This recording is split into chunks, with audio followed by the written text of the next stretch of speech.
RRI mempersembahkan Kita Indonesia. Kau dan aku memeluk bineka kita bersatu. Kita Indonesia. Indonesia sesungguhnya. Indonesiaisme. Apa kabar pemirsa RRI? Kembali lagi di program Kita Indonesia bersama saya Vel Chandra. Kali ini tentunya kita akan bersama-sama berbincang, yang tentunya kita akan menambah wawasan dengan menghadirkan narasumber di program Kita Indonesia ini. Mudah-mudahan semuanya bisa mendapatkan input dari perbincangan kita bersama narasumber kali ini. Dan di sesi kali ini kita akan membahas seputar mengenal lebih dekat dengan olahraga stand up paddle. Nah, stand up paddle ini tentunya belum banyak yang mengerti tentang ini. Begitu juga Chandra pun harus lebih mengenal tentang ini. Maka dari itu kami menghadirkan narasumber kami yang sudah hadir di studio RRI. Kita bersama dengan Coach Christian Yosef. Ya, Coach Chris ya panggilannya ya. Panggilannya Chris. Panggilannya Chris. Baik, apa kabar Coach? Baik. Nah, kita juga hadir di sini sebagai Wakil Ketua Pengprov Stand Up Paddle Indonesia dengan Pak Ali Yusah. Ya, Apa kabar Pak Ali? Alhamdulillah baik. Dan ini ada anak muda berbakat nih nampaknya ya. Ini dengan Fahria Laksana Jaida. Bagaimana kabarmu? Alhamdulillah baik. Usianya berapa sih, Dek? 17 17. Berarti sekarang masih SMA kelas 12. Kelas 12 ya. Waduh, sudah mau lulus nih ya. Nah, ya, kita akan mengenal lebih dekat tentang stand up paddle gitu ya. Nah, kita langsung tanya aja sama coachnya. Coach, tentang stand up paddle ini. Tadinya ketika belum terlalu mengenal, saya kira olahraga stand up ini olahraga komedi gitu ya. Iya. Nah, itu kan orang kan pastinya begitu gitu. Namun ketika kita cari tahu lebih dalam tentang stand up, ternyata itu adalah terkait olahraga yang di atas board itu ya. Apa sih namanya itu? Kita nyebutnya board ya, papan ya. Oke, board ya, board.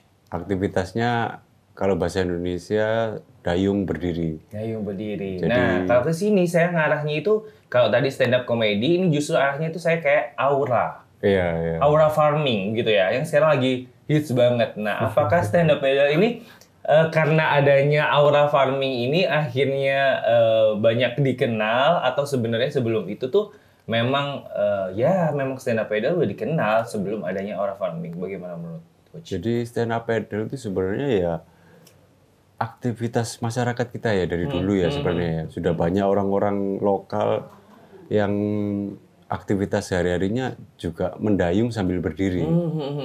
Jadi pokoknya stand up paddle, jadi dayung berdiri, apapun aktivitasnya kalau dia berdiri sambil mendayung itu sudah stand up. Berarti aura farming itu termasuk sebagai olahraga itu atau beda? Maksudnya farming apa? Yang ini loh Pak, gini-gini tuh Yang lihat. pacu jalur yang pacu gitu. jalur.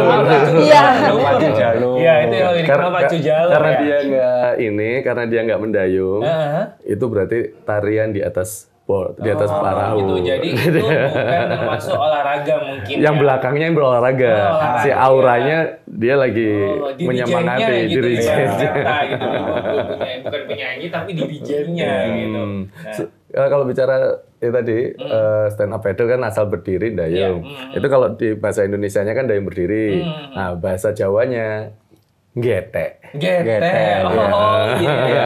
Ibarat kalau nelayan dulu gete itu ono. Sudah ada. Jadi itu ya kan. Tergantung. Jadi intinya gitu kayak misalnya tergantung sama nelayannya kali ya. Nggak hanya nelayan loh ya Mas ya. Apa? Nggak hanya nelayan. Jadi gete itu biasanya justru dilakukan di sungai. Nah, kalau caranya yang tahu getek yang berdiri itu adalah yang mengantarkan sepeda motor di satu ke wilayah satunya. Nah, iya itu kan getek. Iya. Dan tidak mungkin di laut kan.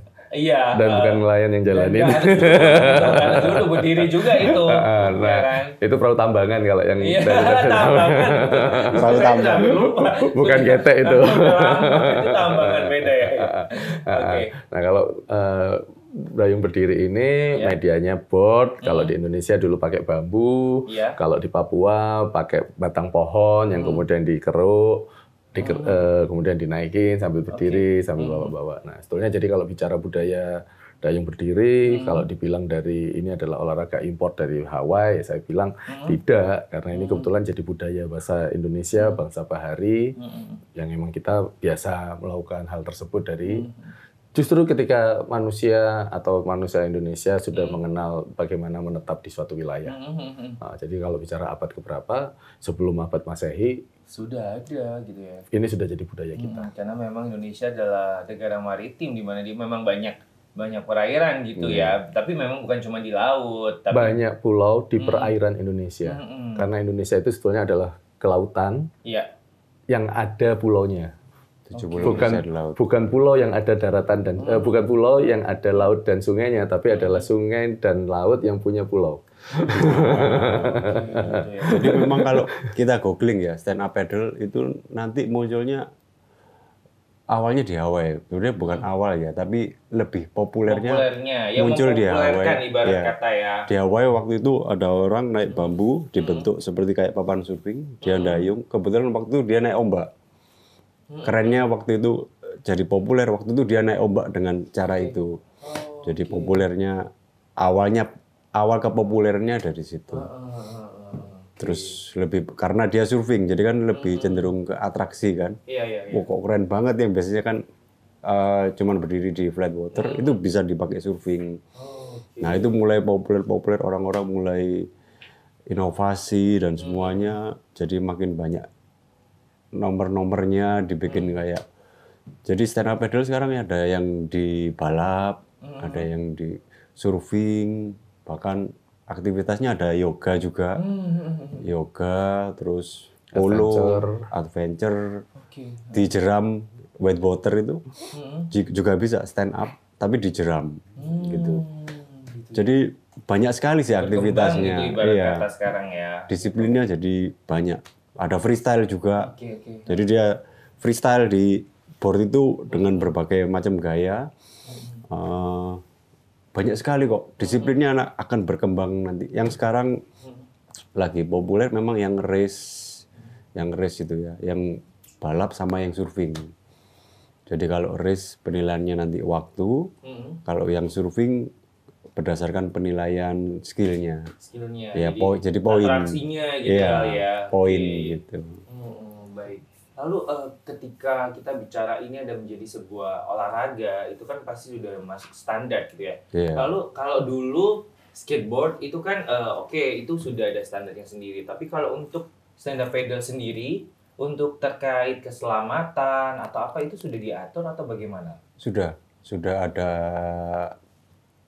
sertifikasi ya. Cuman kebetulan di Indonesia belum, masih di luar. Paling dekat untuk sertifikasi di Singapura ya, paling dekat. Tapi dalam waktu dekat ini kita akan bikin sertifikasi sendiri pakai tentang BSN sertifikasi ya. Ini adanya di untuk di board, luar negeri. Enggak, untuk boardnya. Jadi kan sebetulnya kan produk itu kan yang apa sih yang dipakai? Nah, yang pertama yang dipakai itu pasti papan. Papannya apakah sudah tersertifikasi? Nah, masalahnya papannya belum ada SNI-nya. Nah, standar nasional Indonesia itu kan adalah standar sertifikasi bagaimana suatu alat itu memiliki punya kualitas yang diharapkan, mutu yang diharapkan, kan seperti itu. Tapi kalau untuk terkait yang aktivitasnya, safety-nya udah ada. Safety-nya mulai dari apa aja ya, Mas? Cuman memang paling resminya itu paling dekat Indonesia belum, masih yang nerbitkan Singapura. Untuk yang tapi kalau untuk safety ketika bermain kan ada sudah ada standar-standar. Harus pakai life jacket.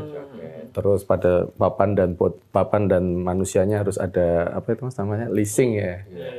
Ada lease seperti itu biasa disebut lease. Kemudian kalau papannya sendiri ada 2 jenis papan. Itu juga ya apa namanya? 2 jenis papan ini digunakan juga dalam pertandingan kemarin, dipakai oleh Sivaya seperti itu. Jadi kalau papannya ada 2 jenis, infla sama hardboard Mas ya. Iya. Jadi ada life jacketnya juga gitu ya. Tapi kalau misalnya kita lihat pacu jalur itu kayaknya mereka pakai baju adat, apakah itu juga termasuk standar ya? Itu olahraga tradisional ya, jadi mungkin belum. Tapi nampaknya kok kayaknya gitu. Gak ada life jacket. Iya, jadi begini, kalau pacu jalur ini saya memahaminya satu. Yang ikut itu di atas perahu sejumlah orang sebanyak itu. Mereka berolahraga, ngayuh secepat mungkin. Iya. Jadi bagaimanapun juga bobot juga harus bisa dikurangin. Iya. Kenapa kalau pendayungnya nggak pakai life jacket?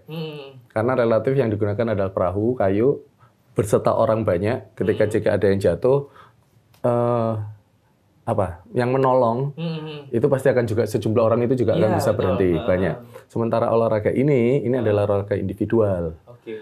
Jadi ketika ada di race, ada di lapangan atau apa, berharapnya cuma satu mampu menolong dirinya sendiri, sama ada marshal, ada yang membantu, membantu menolong. Nah, membantu dirinya sendiri gimana caranya? Ya dia pakai alat keselamatan.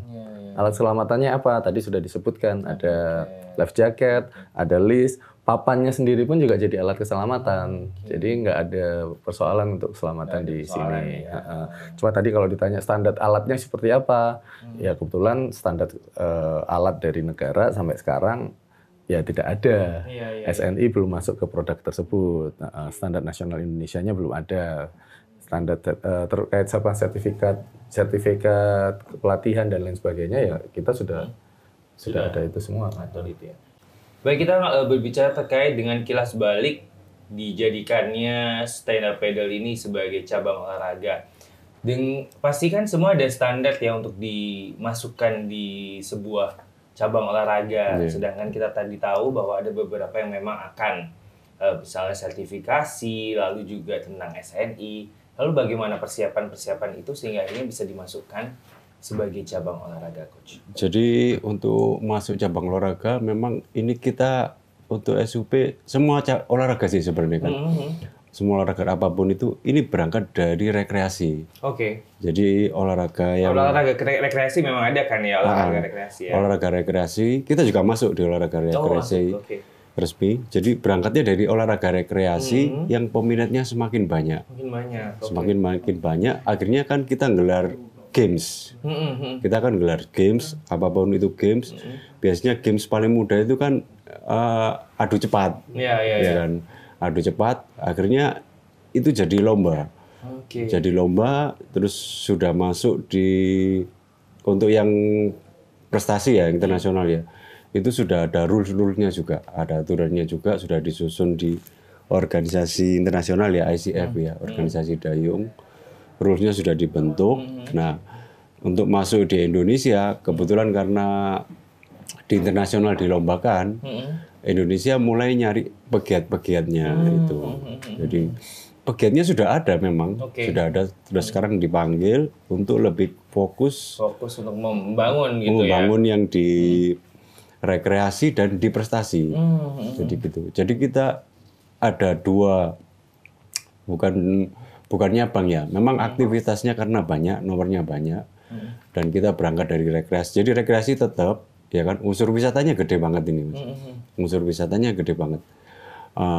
Setelah rekreasi ini tersaring, misal kayak dia kan, awalnya semua kan dia cuma nyoba. Cuma, iya kan, nyoba, senang gitu loh. Senang, dan akhirnya timbul minat kan, Mas. Timbul minat. Fokus gitu ya. Terus gimana sih, aku ndayung lebih cepat, dan aku ndak lebih capek. Nah, akhirnya timbul training kan, latihan, gitu ya. Ada program supaya dia lebih kuat, lebih cepat, lebih tahan napas, napasnya lebih baik. Jadi itu semuanya memang berkembang dari seneng-seneng rekreasi. Rekreasi dulu, baru akhirnya itu dimantapkan gitu ya. Nah, sekarang kita tanya langsung sama atletnya nih, Varia. Sebagai ini cara bilang masih muda ya, 17 tahun, kamu juga masih aktif sekolah. Tiba-tiba ada keinginan gitu menjadi seorang atlet, dan ini adalah stand up paddle yang dimana ini bukan olahraga yang dalam artian itu bukan seperti kebanyakan ya gitu ya. Untuk soal populer mungkin saat ini gitu ya populer. Tapi kan kamu sudah mulainya dari kapan? Dari 2023. 23, berarti 2 tahun yang lalu. 1 tahun ya, belum 2 tahun mungkin. Belum 2 1 tahun setengah, dan itu udah prestasi luar biasa. Makanya, itu bisa gimana? Awal mula, apakah ada yang ngajak, atau ada karena aura farming tadi, atau apa sih yang bisa bikin kamu akhirnya terjun di olahraga ini? Ya awalnya coba-coba itu iseng, nyobain terus. seru kan. Terus temen saya ngajakin Oke. buat ikut itu. Sebentar nyobainnya di mana coba? Saya pengen tahu deh. Nyobainnya. Kalau kita nyoba motor mungkin ada di sekitar kita, sedangkan ini kan apa ya harus ada tempatnya, ada airnya. Kamu kan nggak mungkin cuman peragaan ya toh? Gimana? Nyobanya di laut, di Gua Petapa. Karena Di Bangkalan pantai. ya. Iya, anak-anak ini Sininya. anak-anak Bangkalan tinggal anak-anak pesisir. Oh, Jadi, masuk akal kalau itu Pesisir deket banget kok dari Surabaya. Jadi pesisir mereka pesisir yang nggak ada Surabaya. Oh, Jadi di belakang rumahnya sudah air itu. sudah pantai. sering kecek kamu ya? Kecek itu. Kecek. Main air. Main air, Ya iya. kan? Karena sudah sering. Sudah. Terus itu kan kamu pasti suka. Itu kan melihat dulu, cobain. Lalu punya siapa yang kamu pakai waktu itu? Punya pernah. Oh, satu lokasi tempat tinggalnya. Enggak, saya orang Surabaya. Memang Oke. kebetulan ya berangkatnya dari iseng beneran. Saya nggak puas main di kota, saya nyebrang ke seberang. Pengen lihat ada apa di sana. Oke.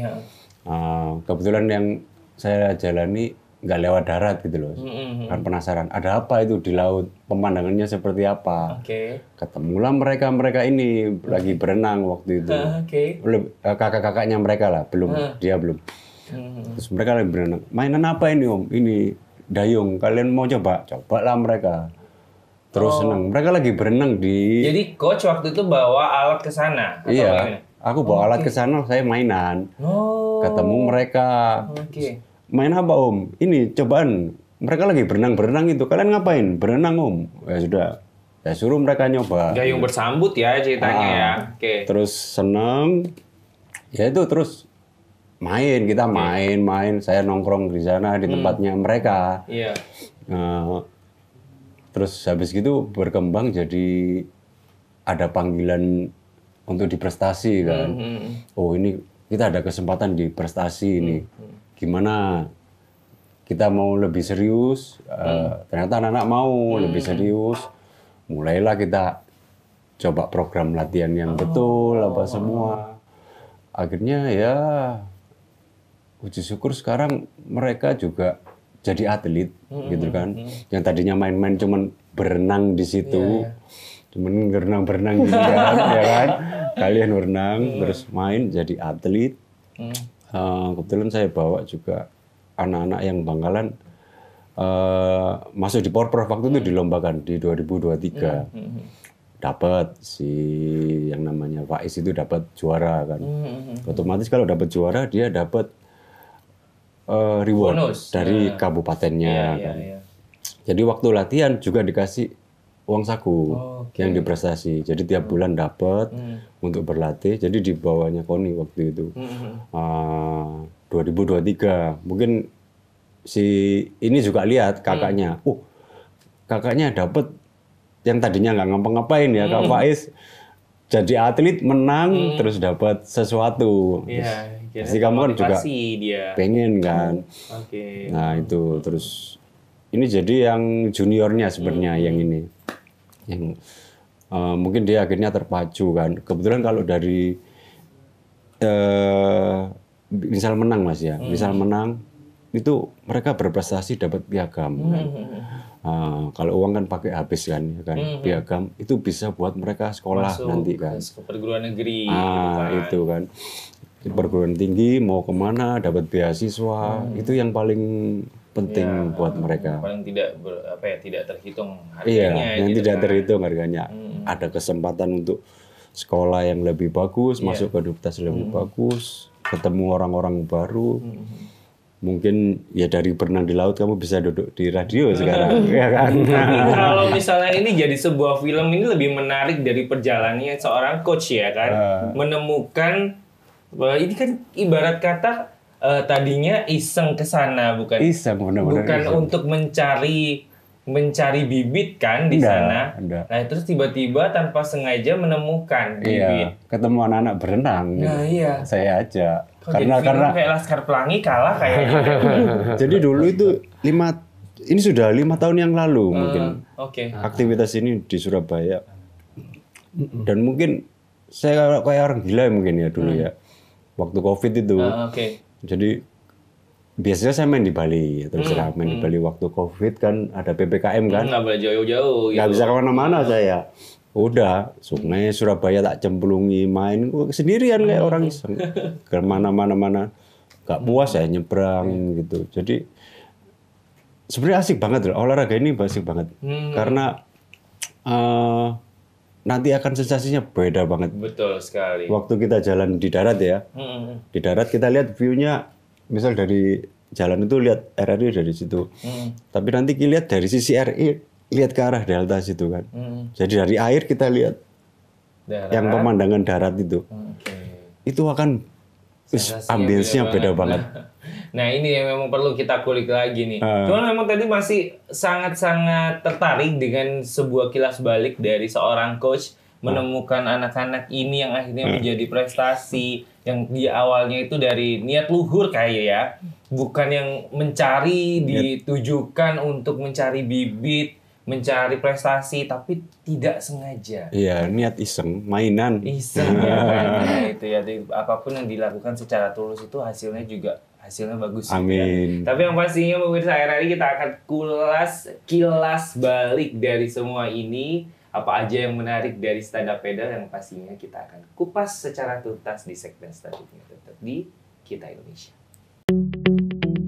RRI Digital dengan tampilan baru, berbagai konten kolaborasi dari berbagai program nasional, termasuk siaran visual langsung, siaran radio langsung, daftar putar musik, podcast, berita video, dan berbagai fitur interaksi pengguna dalam permainan. Berbagai konten menarik seperti suka, komentar, dan berbagi, serta obrolan langsung dengan penyiar dan pengguna. Pesan langsung dan fasilitas obrolan pribadi antara pengguna aplikasi juga tersedia. RRI Digital tersedia di Google Store dan App Store. RRI Digital.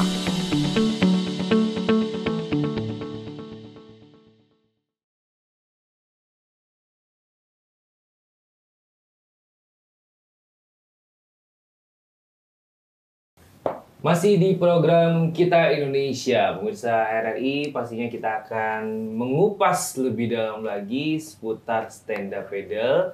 Masih bersama dengan coach, masih bersama dengan perwakilan dari Pengprov ya, stand up pedal, dan juga ada atletnya juga. Nah, kalau tadi kita sudah berbincang seputar kilas baliknya, tadi sudah seru, nanti kita akan kulik lagi. Tapi yang ini Chandra pengen tahu seputar dari kacamata seorang atlet. Tadi sudah Chandra singgung bahwa awalnya adalah dia adalah apa ya? Kalau ditemukan begitu. Ya, anak pantai itu. Anak pantai, ya kan. Lalu ada yang menemukan orang profesional, akhirnya gayung bersambut, gatuk gitu ya ibarat Jawanya gitu ya. Nah, tapi kamu kan ketika ditawari kan ikut suka-suka nih. Lalu kan coach menawari bahwa ini mau lanjut, mau serius atau enggak gitu. Yang ada di pandangan kamu saat itu apa? Kan waktu itu aku awalnya suka-suka aja. Lalu tiba-tiba kamu diminta untuk serius. Apa yang ada di pikiranmu saat itu? Karena sebelumnya kan lihat teman udah menang ya. Jadi kayak geblek. Kayak Keren gitu. Kayaknya seru ya gitu ya. Kayak ibarat kamu ada motivasi untuk apa ya, ikut prestasi juga gitu ya. Tapi kamu ketika orang lihat prestasi kadang kan ya udah, oh iya emang dia bisa gitu. Tapi kamu bisa pengen ikut prestasi itu gimana sih yang ada di pikiranmu? Apa waktu itu? Karena apa, bonusnya mungkin terkenal atau apa gitu waktu itu pikiranmu? Apa yang kamu pengen gitu? Karena temen ikut semua, terus medalinya sih pengen. Dapat medali ya. Kayaknya keren gitu ya. Kalau maksudnya ya bangga gitu. yang jelas ya. dia kan takut ditinggal sama teman-temannya. Dia kan tadi bilang temen ikut semua gitu ya. Takut ditinggal. Emang ada berapa teman yang main ini? Temen 5 mungkin. 5 ini yang cowok berapa? Yang cewek 3, yang cowok 2, tapi Banyak yang serius cuma 1 sementara ini. Yang ini masih menyusul. Oke. Yang lainnya sekedar ikut-ikut gitu ya. Kalau yang 5 main, papanya kan ada banyak tuh. Papanya emang ada banyak. Apa satu gantian rebutan gitu nggak gimana? Biasanya gantian sih, dua-dua biasanya. Dua-dua. Loh, dua-dua satu papan berdua. Enggak. Atau gimana? Papanya ada 2, kan orangnya 5, latihan 2, gantian 2. Oh, jadi jalan itu bisa langsung 2. Ya nggak pasti ya 2 orang kan saya punya nggak terbatas alatnya. Oke. Jadi mereka pakai 2 jalan. Ya 2 papan jalan langsung gitu. Iya jalan langsung. Mereka nunggu. Yang lainnya nunggu. Nunggu bisa kita pakai dayung di darat. Jadi pakai karet, pakai tongkat gitu kan. Atau warming up untuk atau itu push up, pull up atau apa sambil. Oh, ada gitunya juga pemanasannya. Untuk itu wajib. Oh, standar. Kalau untuk yang rekreasi ya, tapi enggak untuk yang prestasi. Tapi kalau rekreasi pun warming up semuanya ya, ngapain aja kita perlu warming biar nggak keselio dan lain sebagainya. Tapi dari dua-dua gitu ada yang pengen, aku pengen lama apa enggak gimana? Ada yang egois enggak teman-temannya? Enggak, kalau egois enggak ada. Enggak ada. Jadi ada mainnya by time, by waktu. Kalau udah muter gantian gitu. Iya.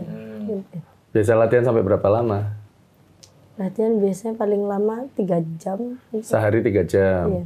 Apa pagi sore, pagi siang sore, 1 jam 1 jam gitu gimana mainnya? Atau langsung? 3 jam. Kalau pagi airnya dalam ya pagi, sorenya paling lari atau gym gitu. Sebentar, kok airnya dalam memang ada air dalam, ada air nggak dalam. Surut. Kalau surut nggak bisa. Nggak bisa. Kenapa kok surut nggak bisa main? Kan karang. Oh jauh ya. Jadi mainnya cuma waktu pasang aja. Waktu pasang. Jadi sama kayak kita lihat di Kenjeran, kayak Chandra, ya sobone Kenjeran ya Pak ya. Jadi kalau kita lagi makan kupang kan gitu, kalau lagi sore itu lagi surut gitu kan. Apa setiap sore selalu surut? Kalau udah Tergantung agak sih. Tergantung ya. Tapi sekarang sore lagi surut. surut ya. Jadi pasang surut air laut itu selalu berganti-ganti. Jadi latihannya juga nggak pasti ya, nggak setiap hari jam 7 gitu nggak ya? Enggak, karena sekolah juga. Oke, berarti kalau yang sore juga nggak setiap sore pasti latihan ya? Iya. Kadang siang. Siang nggak pernah latihan? Enggak sekolah. Oh sekolah. Nah, jadi sore pun itu selalu kan nggak selalu pasang ya. Berarti menentukan latihannya gimana? Nggak bisa setiap hari. Kalau airnya surut ganti lari bisa. Oh, Terus jadi pakai emang tongkat. ada jadwal latihan ya. Iya. Latihan dalam artian itu apa pemanasan atau teknikal gitu ya. Jadi latihannya kan 2 kali. Dan kalau sudah masuk intens ya, kita ada event latihannya itu 2 kali satu hari. 1 hari, oke. Nah, untuk musim air pasang, kayak musim kemarau gini, pasang di pagi, sore surut. Jadi pagi air, sore bisa running atau latihan beban. Nah, tapi di bulan nanti bulan hujan ya, musim penghujan, kebalik. Pagi surut, sore ada air. Oh, gitu. Kita balik lagi programnya. Oh, jadi memang harus ini kayaknya harus bekerja sama dengan Alam. meteorologi. Enggak. Yang susah itu emang kalau latihannya di laut. Iya. Karena tergantung sama pasang surut. Iya, Tapi kalau untuk adik-adik yang latihannya di sungai, di danau, dia nggak perlu susah. Iya, selalu ini ada tiap air. hari. Kalau ada air. ada ini kan di laut gitu, tapi memang ada lokasi juga yang di sungai. Ada. Jadi Ada. kita di sungai ada beberapa sungai di Surabaya. Jadi kalau event kita memang menyesuaikan sih. Jadi eventnya apa ini? Kalau di laut kita intens di laut. Gitu. Tapi kalau di sungai kayaknya nanti kita di laut tapi kurang 3 bulan kita ganti program untuk di flat water. Jadi kita cari yang flat. Gitu. Bahkan kalau latihan itu Bosem pun jadi tempat latihan. Apa? Bosem. Bosem itu. Muara Perembangan. Jadi kalau keluar dari situ kita kayak serasa bukan dari air bersih tapi kita habis mandi air got. Nah, persoalan-persoalan ini yang menjadi persoalan Dinas Lingkungan Hidup, bagaimana Bosem kita jadi bersih dan lain sebagainya. Itu Karena kenapa? bisa dimanfaatin kan di situ Itu ya. kenapa sebetulnya SUP itu bisa menjadi bangkitan dari 8 SDGs. Dari 13 SDGs. SDGs itu Sustainable Development Goal. Salah satunya dari pelestarian ekosistem darat. Ekosistem darat itu meliputi bose, meliputi danau, meliputi sungai, kemudian ekosistem laut yang tadi diutarakan, kemudian pendidikan. Ini kan adik-adik ini kita harapkannya kan nggak selesai jadi atlet, tapi dengan prestasi atlet yang sekarang dia dapat, nanti keberlanjutannya dia bisa masuk ke perguruan tinggi dengan bisa fasilitas. jadi coach juga kan mereka ya? Iya, sangat mungkin. Apapun bisa terjadi ketika mereka buka klub. bisa buka klub. Yang menarik juga ini tidak hanya dilakukan di sungai, danau dan lain sebagainya, tapi juga bisa dilakukan di kolam renang ya. Di kolam renang Bisa. Biasanya aktivitas di kolam renang itu aktivitas olahraga yang dipadukan dengan yoga. Jadi ada SUP. Pokoknya intinya yang ada airnya gitu kali ya. Jadi kalau adik-adik ini malah latihannya pernah latihan di sungai nggak? Pernah juga. Bedanya kalau latihan di sungai sama di laut apa? Lebih berat di sungai sih airnya. Ya kan berat jenisnya. Iya, karena dia ya itu tadi budeknya mungkin ya. Berat jenisnya ya. Berat jenisnya airnya. Berapa sering kalau latihan di sungai? Kalau hari libur biasanya kadang Di sungai. ke Bozem juga. Oh, di Bosem. Berarti kamu siap kotor ya? Berarti ke Surabaya ya latihannya? Iya, ke Surabaya. Jadi itu ya. Apa maksudnya memang apa ya? Mereka punya tangguh banget gitu ya. Maksudnya mencari daerah, biasanya kan anak-anak itu ada yang manja ya. Kalau nggak ada ya udahlah nggak usah latihan. Tapi mereka bisa sampai ke daerah lain loh untuk pelatihan gitu. Tapi kalau untuk kamu misalnya dari Bangkalan ke Surabaya tuh, nah kan itu apa ngajak coach atau kamu sendiri atau kayak gimana latihannya? Diajak teman sama teman-temannya ya. Oke. Terus ada izin-izin nggak gitu di Surabaya? izin Enggak, jadi kayak gabung di temen di klub di sana. Oh, ada klub. Itu di Surabaya ada klub. Surabaya ada klub. Oh, gitu. Jadi mungkin klub yang kalau untuk atas nama klub mungkin masih ada izin yang mungkin kerjasama gitu ya. Tapi kalau misalnya tiba-tiba adik dari sana, Pak, saya mau latihan, kan aneh juga. Bisa, Ya kan? sebetulnya karena kita brotherhood ya, saling bersaudara, sudah sesama atlet. Kan tadi ada yang bilang kalau di darat, kalau lagi tidak berlomba, di darat saudara, di air musuhan. Oke. Tapi saat lomba itu. Tapi kalau tidak saat lomba ya di darat bersaudara, di laut keluarga juga. Nah, di air keluarga juga. Nah, ini yang jadi apa namanya? Jadi pedoman mereka, jadi ininya mereka, kita mereka. Kalau untuk warga Kota Surabaya atau warga Jawa Timur yang mau nyoba, sebetulnya SUP punya program-program untuk mengenalkan olahraga ini. Kayak bulan September besok, kita punya program mengenalkan SUP di Kalimas, Surabaya. Banyak orang yang lihat pasti kan. Banyak orang lihat, banyak orang pengen nyoba. Banyak orang juga pengen tahu apakah ini harus olahraga individual apa enggak. Ternyata sebenarnya enggak. Kenapa? Ya tadi filosofi GT. GT itu kan cuma satu orang tuh, tapi yang numpang banyak. Nah, ini juga. Jadi kalau belum bisa pengen ngerasain sensasinya SUP, tapi pengen naik, ya itu tadi bisa digonceng ya istilahnya. Nah, silakan setiap hari Sabtu tuh, kalau Sabtu Minggu di Kalimas kita bisa lihat, selain lihat ini juga didukung sama Pemkot. Jadi selama Sabtu Minggu itu juga rumah Bung Karno, rumah H.I. Cokromonto juga dibuka, sumur Jabung juga dibuka yang peninggalan Majapahit, sambil kita main SUP. Nanti di sana akan ketemu Mbak Faya, ketemu Coach Chris, kita bisa main bareng di sana.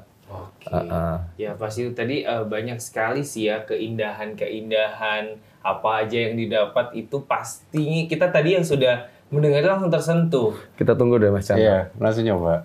15 menit naik itu. Chandra foto-foto aja deh. Mau aja mah Chandra gitu. Di flat water orang sebenarnya cuma 15 menit dia bisa berdiri dan mendayung. Di flat water loh ya. Nah, kalau di laut emang susah karena kan ombak terus. Kalau flat water kayak saya jamin 15 menit bisa. 15 menit bisa. Rencananya mau datang kapan? Bisa megos ya. Iya. Tapi yang pastinya Chandra jadi kalau untuk mau mencoba sesuatu itu kayak ada takut-takut gitu kan. Kalau sungai enak loh. Satu, asal sudah bisa berdiri, pura-pura ngayuh, airnya pasti ngalir kan? Oke. Jadi pasti dari titik Jalan sendiri dia. pasti bisa jalan sendiri. Terus kalau udah capek, udah deh. Ntar karena kita rame-rame Mas ya, ya udah dibantuin. Tuker aja pindah. Kalau Chandra itu tuh ngerepotin yang lain gitu.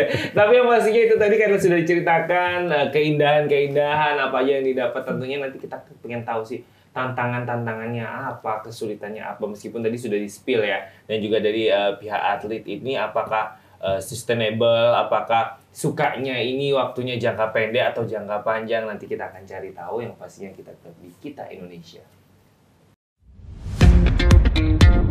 Selamat datang di era digital baru. RRI News kini hadir di genggaman Anda dengan aplikasi mobile terbaru. Temukan berita online terkini, cepat, dan terpercaya langsung dari perangkat Anda dengan fitur pembaruan berita real time dari aplikasi mobile RRI News. Anda tak akan pernah ketinggalan informasi. Nikmati kemudahan akses berita nasional dan internasional, berita terpopuler, dan video berita terbaru kapan saja dan di mana saja. Dilengkapi dengan teknologi terkini, aplikasi mobile RRI News memberikan pengalaman membaca yang lebih baik. Dapatkan notifikasi berita penting langsung di layar ponsel Anda. Jelajahi kategori berita yang Anda minati, mulai dari politik, ekonomi, budaya, hingga olahraga. Anda juga bisa berbagi berita penting kepada teman dan keluarga melalui media sosial dan aplikasi pesan, menjaga Anda tetap terhubung dengan dunia di sekitar Anda. Memiliki jaringan lebih dari 80 microsite tersebar dari Sabang sampai Merauke, serta memiliki tren pembaca yang semakin meningkat. RRI News menghadirkan liputan berita terlengkap dan terkini dari seluruh Indonesia. Unduh sekarang di Google Play dan App Store aplikasi mobile RRI News, membawa dunia ke dalam genggaman Anda. Aplikasi mobile RRI News, berita terkini dan terpercaya dalam genggaman Anda.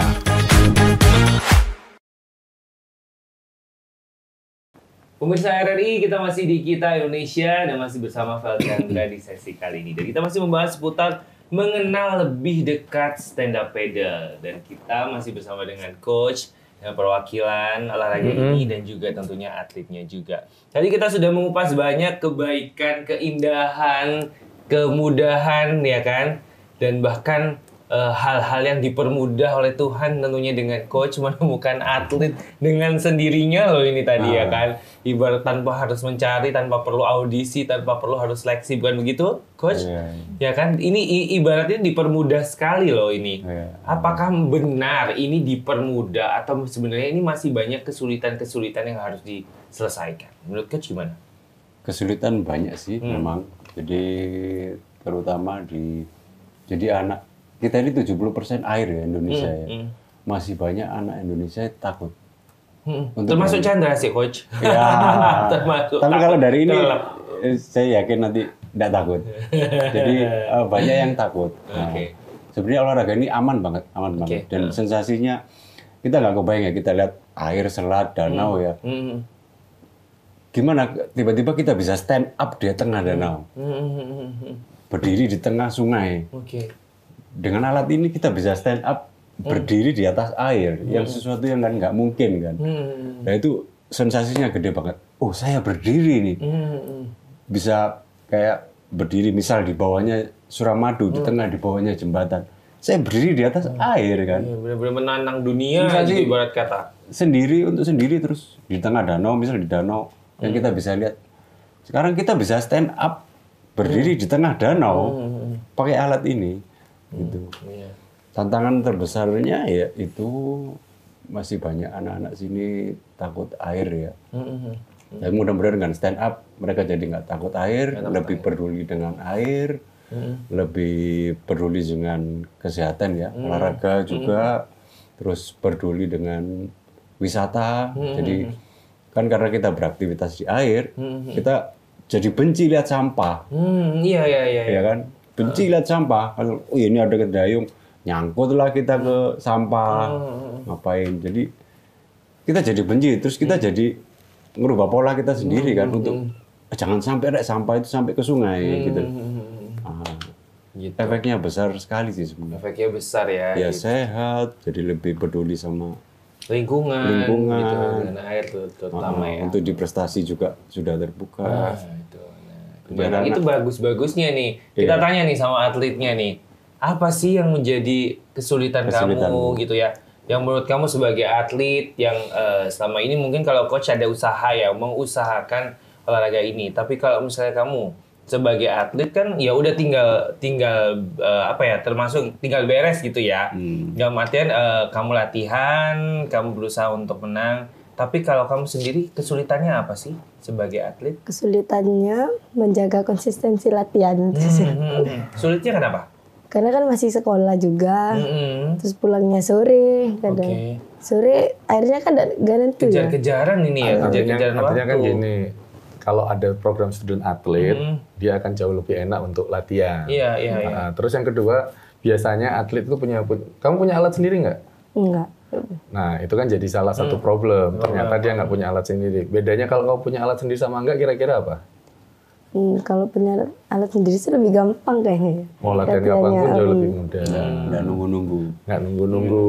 Tadi kan diceritain ada hanya ada 2 board, gantian. Kalau semakin banyak yang main, otomatis Harus lebih jaga egonya nih, nggak boleh semau Iya, sendiri Mbak. gitu.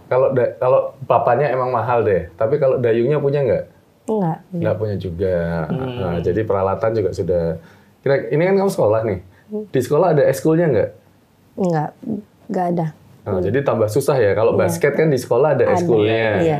Nah, jadi tantangannya karena tidak ada ekskul di sekolah, harus sangat mandiri sebetulnya. Nah ini dia secara tadi dari bahasan ini tadi klub-klub ini kan apa ya diorganisir sama termasuk saya coach yang memang punya niat secara pribadi begitu ya. Secara organisasi nampaknya ini belum ya. Maksudnya dalam artian ini misalnya ekskul tadi, apakah mungkin dari pihak Pengprov ada usaha untuk masuk agar sekolah ini punya ekskul seperti ini atau gimana? Mengenalkan ini sebagai suatu olahraga yang punya bangkitan, tidak hanya bangkitan pariwisata tapi bangkitan pendidikan. Hari ini nih 29 Agustus nih jam 11 nanti kita akan ketemu sama Pak Kadis Dindik Provinsi Jawa Timur, dan kebetulan kepala sekolahnya juga ke depan mau bikin ekskul karena kelihatan sudah ada berapa atlet ya dari masa depan Dari gitu. SMA-nya dia 5. dari SMA dia aja sudah ada 5 atlet nasional yang sudah berprestasi. Nah, kalau kemudian sekolahnya tidak ikut turut ambil bagian kan kasihan. Iya. Kasihan terhadap anak-anak yang ini akan beranjak Iya. keberlanjutan. Dan sekolahnya juga kayaknya sayang banget ya tidak mengambil momentum dari sini. Nah, kalau misalnya ini menjadi sebuah bibit unggul gitu kan harusnya. Dan ini sebetulnya juga jadi momentum buat sekolah-sekolah yang lain untuk ikut ambil bagian. Oh gitu. Jadi ada usaha-usaha ini ada ya sudah ya Pak ya. Dan olahraga ini juga bukan olahraga mahal sebetulnya. Tadi buktinya si Faya ini nggak punya baju pun mungkin baju sehari-hari yang dipakai. Iya kan untuk lomba, untuk latihan juga baju sehari-hari bukan baju khusus. Jadi ini bukan harus punya sepatu Hoka, running kayak gitu enggak. Nggak nyebut merek saya ini. Sepatu yang khusus running atau apa enggak. Jadi nggak perlu sepatu asal kakinya kuat sama karang ya. Enggak. Agak ngeri juga nih. Kalau di laut ya itu tadi biar biar mainnya enak ya paling tidak pakai alat pelindung kaki. Kalau kuat ya sudah nggak apa-apa. Gitu. Kalau di sungai ya itu tadi sungai-sungai bisa dimanfaatkan. Mas Kris tadi bilang bahwa dengan sungai yang bagus dengan kita main sering situ ada kebencian terhadap sampah yang lihat. Nah ini kritik otomatis ini akan jadi kritik ke DLH. Ayo bersihin sungainya jangan jadi ini biar bisa buat latihan ini gitu ya. Dari situ akhirnya masyarakat tidak buang sampah. Hal-hal semacam ini sebetulnya yang jadi tantangan. Dapat area berlatih yang bagus. Betul. Nah, seperti kan gini di Surabaya di khususnya kan sekarang kayak pengen menggiatkan kembali Kalimas begitu ya. Mulai ada perahu-perahu begitu kan. Ini sebenarnya ini bisa jadi momentum gitu untuk bisa masuk di dunia pariwisatanya. Selama ini kan kita hanya pakai perahu. Artinya kalau perahu itu kan butuh orang untuk handle perahunya, Iya. butuh operator untuk menghandle itunya. Nah kalau ini tadi yang diutarakan Mas Kris, Mas Kris nyampein bahwa ini kita sendiri, kita sendiri ada kepuasan, ada kepuasan kita memakai alat ini. Sama seperti si Faya ini, Faya kemarin kenapa kok ikut lomba kan karena Mas Kris, coachnya. Tapi sebetulnya sejak awal ketika lihat prestasi teman-temannya, pengen harusnya. Tapi memang anak kalau misalnya pengen aja itu kalau nggak ada yang dorong juga nggak mau maju. Dan itu tadi gara-gara lomba ini Faya sudah kemana aja? Ke Lombok, ke Bali. Sudah berapa kali kompetisi sih? Ini baru pertama. Tapi sudah diajak ke sana-sana. Iya. Dan sudah pertama dan sudah dapat apa? Medali emas. Nah, pertama itu. Luar biasa. Pertama kali turun, pertama kali dapat emas. Satu medali emas aja ya? Sama perak. Itu satu kompetisi. Di Fornas 8 kemarin. Jadi kamu memenangkan 2 kategori gitu. Iya. Sebagai kategorinya apa? Junior. Junior dan Junior semua, kelasnya junior, satunya 2,5 kilometer, Satunya 300 meter. Tepuk tangan dulu dong di sini, luar biasa. Baru pertama kali sudah nyicipin. Sudah langsung dapat Sekali langsung kok enak. Nah, gini. emas dan perak. Terus kamu kira-kira nih Faya, sebagai atlet yang pertama kali udah coba nih, kamu mau berapa lama lagi sih untuk mendalami bidang ini? Kan nanti kamu juga akan kamu nantinya juga akan berkeluarga gitu kan. Mungkin kamu masih muda, sekarang masih bisa latihan segala macam. Tapi nanti gimana? Kalau kamu nanti akhirnya berkeluarga, masih mau di sini? Iya, masih mau. Masih ya. Gila nih ya. Iya kan. Terus mungkin nanti anakmu jadinya akhirnya kamu ajarin ya. Ya, paling tidak kan saya sudah membuktikan dirinya. Dia baru belajar tidak sampai 2 tahun. Nggak sampai 2 tahun. Sudah dapat 2 medali, perak dan emas. Baru sekali ikut lagi. Baru sekali ikut. Nanti kedepannya pasti mau menang lagi terus kan. Dan sudah sampai olahraga ini kan nggak ada batas usia. Nggak ada batas usia. Nggak ada batas usia. Jadi kecuali yang di PON ya. Untuk di PON karena ada kategori usia. Itu maksimum 28. Tapi Tapi banyak lomba-lomba sampai dari nasional sampai internasional itu nggak ada limit. Nggak ada limit usia. Jadi 60 plus kemarin masih ada yang ikut 65. Kemarin yang di internasional Hong Kong umur kelas 50 masih 50, ada. 60 ada. Dan sebetulnya olahraga ini bagus untuk usia-usia mature. Sangat bagus sekali. Kenapa? Karena ini olahraga low impact. Olahraga low impact. Terus yang kedua, tapi sangat bagus untuk melatih keseimbangan. Otot kaki ini seluruh otot terlatih semua. Jadi bagi yang sedang ngalamin dilema tidak bisa melakukan olahraga high impact seperti lari dan lain sebagainya, kalau bosen cuma jalan kaki, ini bisa jadi alternatif. Dan juga nggak stres juga, bisa healing, ketemu laut, ketemu sungai, ketemu danau. Apalagi yang muda bisa partisipasi juga. BUMN juga bantuin semua. Ada 2 BUMN yang support kita sampai saat ini. Ada Jasa Tirta dan Petrokimia. Sebagai apa itu yang disupport itu? Kalau Jasa Tirta ya kita mungkin akan ada event bersama gitu. Ke depan juga kita juga mungkin akan ada event bersama yang sifatnya internasional sama nasional. Dan yang paling penting ini kan juga bisa buka ruang event untuk adik-adik semakin bisa berprestasi. Nah, jadi pemirsa RRI ini ada momentum nih karena mungkin masih belum terlalu banyak yang ikut dalam artian yang belum terlalu banyak yang mengenal mungkin ya dengan olahraga ini, bisa langsung gabungan ya. Bisa nyoba besok September, tanggal 6 September sampai tanggal 20. Sebulan penuh tiap weekend. Kita mulai start dari Dermaga Penilih sampai ke Monumen Kapal Selam. Nah itu, jadi itu momentum banget nih untuk yang mau nyoba silahkan. Mau mau belajar, mau digonceng. Terus cara belajar safety-nya kayak apa? Cara baca sebelum turun. Baca situasi dulu, nggak langsung main terus turun, itu ada rules-nya lah ya, ada rules-nya, harus dipatuhi gitu ya, semuanya biar bisa lebih safety. Iya, lebih safety. Terus kalau ada apa yang harus dilakukan gitu. Iya.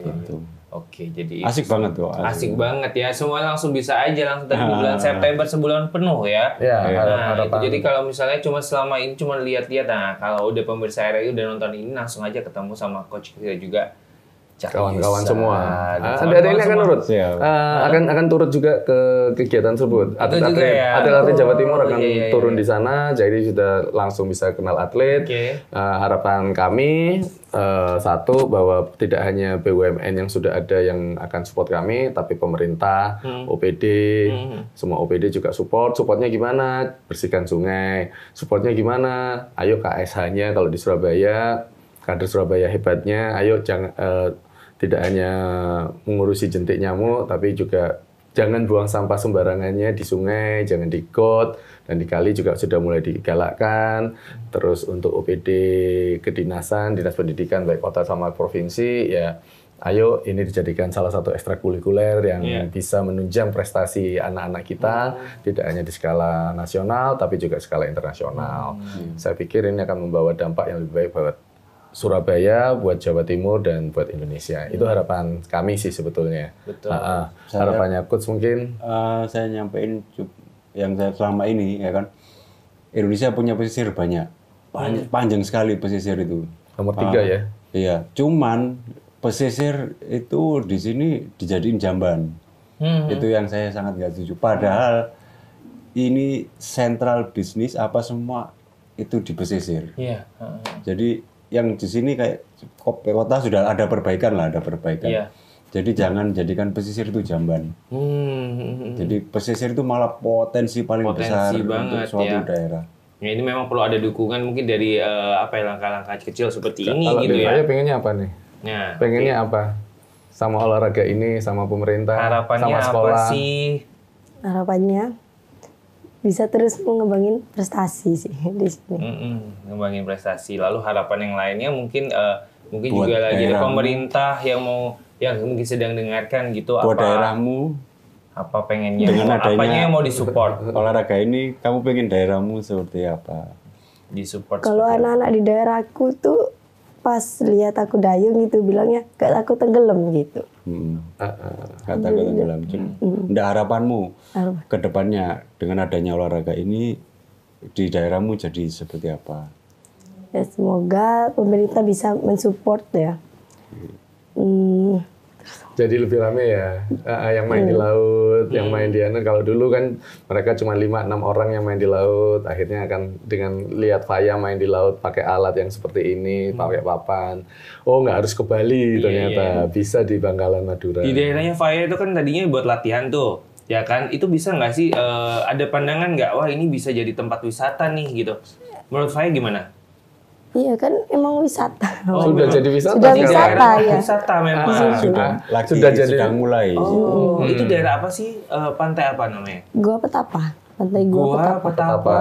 Oh, ya itu akan diperkuat lagi tuh. Betul. Ya kan, Pak Yusa, harus Ya, apa? itu yang makanya kenapa ini jadi olahraga bangkitan. Oke. Karena ya itu tadi, ketika kita main di air laut, kita butuh akomodasi yang baik, akomodasi mulai dari makanan, minuman, tempat istirahat, dan sebagainya, akhirnya tumbuh. Nah, harusnya diperkuat dengan itu tadi ya. Sabta pesonanya ada kebersihan, kelayakan, keindahan Ya, semuanya. itu yang akan akhirnya membawa olahraga ini sebagai bangkitan ekonomi, bangkitan PAD Jawa Timur yang kalau saya hitung, karena saya hitungan sebagai akademisi pesisir, hitungannya bisa sampai 2 triliun ini pendapatannya. Dan kalau pemerintah Jawa Timur tidak memanfaatkan olahraga ini Sayang sebagai banget. bangkitan ekonomi, sayang banget. Iya, baik. Coach, Efeknya mungkin ada besar pesan sih. lagi untuk Ya efeknya besar banget. Misal ya masyarakat sehat, lingkungan jadi bersih kan, lebih perhatian ke pesisir, anak-anak dengan olahraga ini bisa berprestasi, ada kesempatan berprestasi. Otomatis kalau daerahnya banyak anak yang berprestasi, ya kan, berprestasi, maaf, sekolahnya akan bagus, pendidikannya akan bagus, kesempatan mereka untuk bekerja di masa depan akan lebih bagus. luar biasa. Kalau bagus, daerahnya pasti akan maju. Juga bagus juga. Ya kan? Baik, Gitu. Pak Yusa.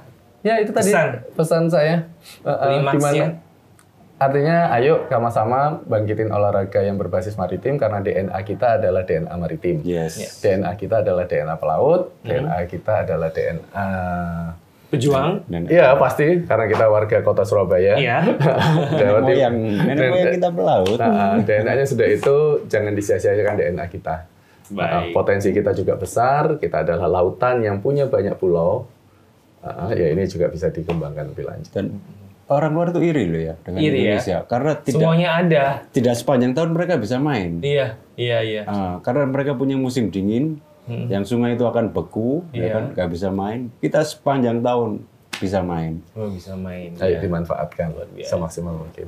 Baik, terima kasih Pak Yusa, terima kasih Pak Akis dan juga Faya sudah hadir di studio RRI. Olahraga Jaya. Olahraga Jaya pastinya. Baik, itu tadi ya pemirsa RRI, keseruan berbincang seputar stand up paddle. Tentunya banyak sekali manfaat yang bisa didapat jika kita tentunya mengenal olahraga ini dan juga turut serta dari bagian dari stand up paddle ini. Terima kasih banyak sekali lagi untuk seluruh pegiat stand up paddle, dan pastinya untuk pemirsa RRI jangan lupa cari tahu tentang stand up paddle, karena stand up paddle ini menjadi olahraga yang sangat luar biasa. Sampai jumpa lagi di lain kesempatan di episode selanjutnya Kita Indonesia. Sampai jumpa. Kita Indonesia.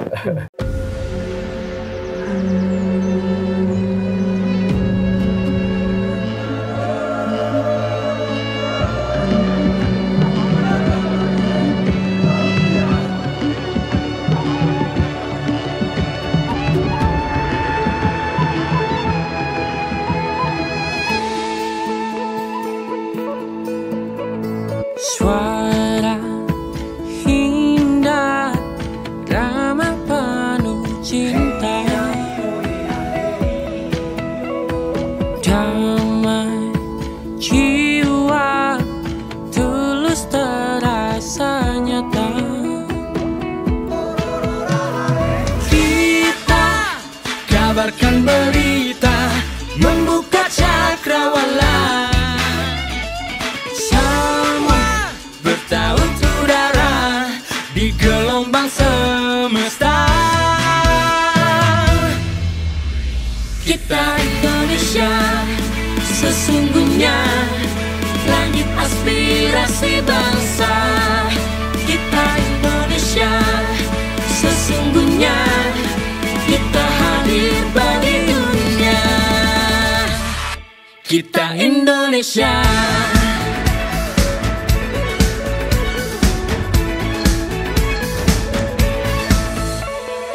Gaya budaya alam katulistiwa,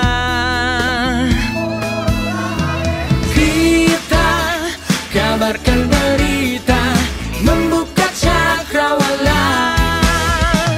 Semua bertaut udara di gelombang semesta.